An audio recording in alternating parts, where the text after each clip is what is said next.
नमस्कार, मैं हूं संध्या आंचल और आप देख रहे हैं तुरंत न्यूज। चलिए चलते हैं बड़ी खबरों की ओर। आज की बड़ी खबरें sponsored by chlorophyll school, Maharana Pratap Chowk, Jhumri Telaiya, Koderma. Pakistan के साथ चल रहे तनाव के बीच मोदी सरकार ने राष्ट्रीय सुरक्षा सलाहकार बोर्ड में व्यापक बदलाव किया है।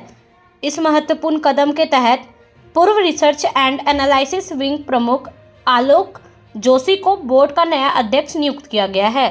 यह नियुक्ति भारत की राष्ट्रीय सुरक्षा को और मजबूत करने की दिशा में एक महत्वपूर्ण कदम मानी जा रही है।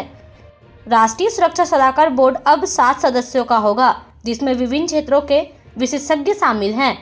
3 सैन्य पृष्ठभूमि के सेवानिवृत्त अधिकारी, 2 भारतीय पुलिस सेवा के सेवानिवृत्त अधिकारी और 1 भारतीय विदेश सेवा का सेवानिवृत्त अधिकारी शामिल है। यह संरचना रक्षा, खुफिया जानकारी और कूटनीति के क्षेत्रों में संतुलित दृष्टिकोण सुनिश्चित करेगी। केंद्र सरकार ने बुधवार को बड़ा फैसला लेते हुए आगामी जनगणना में जातिगत आंकड़े एकत्र करने की घोषणा की है।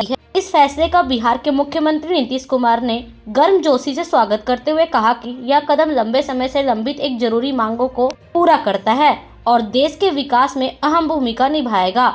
दरअसल प्रधानमंत्री नरेंद्र मोदी की अध्यक्षता में बुधवार को सुपर कैबिनेट मीटिंग हुई। मीटिंग के बाद केंद्रीय मंत्री अश्विनी वैष्णव ने प्रेस ब्रीफिंग में बताया कि आने वाली जनगणना में जातियों की गणना भी कराई जाएगी। 1974 से एक मिशन पर हैं हम, हर बच्चे तक पहुँचे अच्छी, सच्ची और मजबूत शिक्षा। हम हैं आदर्श विद्यालय। यहाँ दिखावे का कोई स्थान नहीं है। यहाँ है तो सिर्फ एक सपना, हर बच्चे को दी जाए मजबूत बुनियादी शिक्षा जो बने उसका जीवन भर का आधार। हमारी कक्षाएं प्ले ग्रुप से लेकर 6ठी कक्षा तक है। स्थान महात्मा गांधी रोड, झुमरी तिलैया, कोडरमा। आज के समय में जहां शिक्षा बनती जा रही है सिर्फ एक कारोबार। मध्य प्रदेश के राजगढ़ जिले में 4 बच्चों के पिता ने 7 साल तक धमकी देकर एक युवती का यौन शोषण किया। उसने न केवल पीड़िता को बार बार बलात्कार का शिकार बनाया, बल्कि धर्म परिवर्तन के लिए दबाव डाला और हत्या की धमकियां भी दी। आखिरकार तंग आकर पीड़िता ने इंदौर के एक थाने में आरोपी के खिलाफ FIR दर्ज कराई। पीड़िता इंग्लिश लिटरेचर में MA पास है और एक प्राइवेट स्कूल में टीचर है। पुलिस को दी शिकायत में पीड़िता ने बताया कि वह साल 2016-17 में अपने माता पिता और भाइयों के साथ राजगढ़ जिले के छापी हेड़ा में रहती थी। उनके परिवार की हार्डवेयर की दुकान थी। यहाँ पास में ही जिब्राइल मंसूरी काम करता था।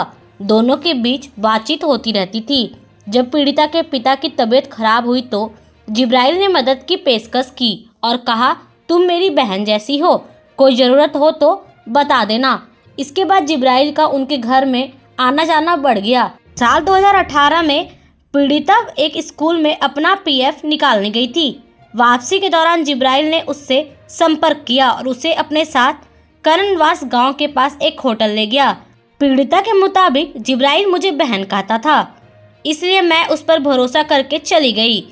इस दौरान उसने कहा कि बाहर खाना खाएंगे तो जान पहचान के लोग हमारे बारे में गलत समझेंगे, और वह मुझे होटल के कमरे में ले गया जहां मेरे साथ जबरदस्ती कर शारीरिक संबंध बनाए और इसका वीडियो भी रिकॉर्ड किया। गुजरात के अहमदाबाद हवाई अड्डे पर नारकोटिक्स की तस्करी का मामला सामने आया है। राजस्व खुफिया निदेशालय ने एक विशेष ऑपरेशन के तहत 37.20 करोड़ रुपए की कीमत का हाइड्रोपोनिक गांजा जब्त किया है। इस ऑपरेशन में बैंकॉक से लौट रहे 4 भारतीय यात्रियों को गिरफ्तार किया गया है। खास बात यह है कि इस एयरपोर्ट पर 10 दिनों के भीतर यह दूसरी बड़ी ड्रग्स बरामद की है। हम अब भी मानते हैं कि शिक्षा एक सेवा है और इस सेवा को निभा रहे हैं हम 1974 से निरंतर। यह है एक अंग्रेजी माध्यम स्कूल जहां बच्चे सिर्फ किताबें नहीं पढ़ते बल्कि सीखते हैं सोचने का तरीका और सीखते हैं सलीका और बढ़ते हैं आत्मविश्वास के साथ। अपने बच्चों को दीजिए एक ऐसी नींव जो बनाए उन्हें आने वाले कल के लिए तैयार। आदर्श विद्यालय, बुनियादी शिक्षा आधुनिक तरीके से। हमारे विद्यालय में जो बच्चे को है वो शिक्षा जो दी जाती है वो बच्चे के हिसाब से दी जाती है। जैसे अगर क्लास में हमारे पास 15 बच्चे हैं तो 15 बच्चे में हर बच्चे का स्किल अलग होता है। कोई बहुत तेज होता है, बहुत एक्टिव होता है, कोई बहुत डल, बहुत सुस्त होता है। तो हम लोग बच्चे के अकॉर्डिंगली जो है एजुकेशन देते हैं। झारखंड के लातेहार जिले में प्रतिबंधित सीपीआई से अलग हुए समूह तृतीय सम्मेलन प्रस्तुति समिति के नाम पर ठेकेदारों और एनटीपीसी अधिकारियों से उगाही करने के आरोप में 5 लोगों को गिरफ्तार किया गया है। पुलिस ने बुधवार को इस मामले की जानकारी दी। लातेहार के डीएसपी विनोद रवानी ने पीटीआई को बताया कि आरोपियों ने टीएसपीसी के नाम पर ठेकेदारों और एनटीपीसी अधिकारियों से उगाही की मांग की थी। डीएसपी ने आगे बताया कि उन्हें सूचना मिली थी कि कुछ लोग 28 अप्रैल को आरा गांव के जंगल के पास किसी घटना को अंजाम देने की योजना बना रहे हैं। बच्चे को फोकस प्रेशर नहीं देते हैं, तो ये हमारे स्कूल का सबसे अच्छा पॉइंट है। फिर हम लोग सीसीटीवी कैमरा लगा के रखे हुए हैं। हम लोग कंप्यूटर से बच्चों को पढ़ाई करवाते हैं। छोटे बच्चों के लिए स्मार्ट क्लासेस अवेलेबल हैं, स्मार्ट टीवी लगी हुई है और ऐप भी हम लोगों ने इस बार अपना लॉन्च कर दिया है। जो भी पेरेंट्स हैं होमवर्क, रूटीन ये सब जानना चाहते हैं वो सब हम लोग ऐप पे अवेलेबल कराते हैं। और बाकी आइए विज़िट कीजिए आप लोग स्कूल में।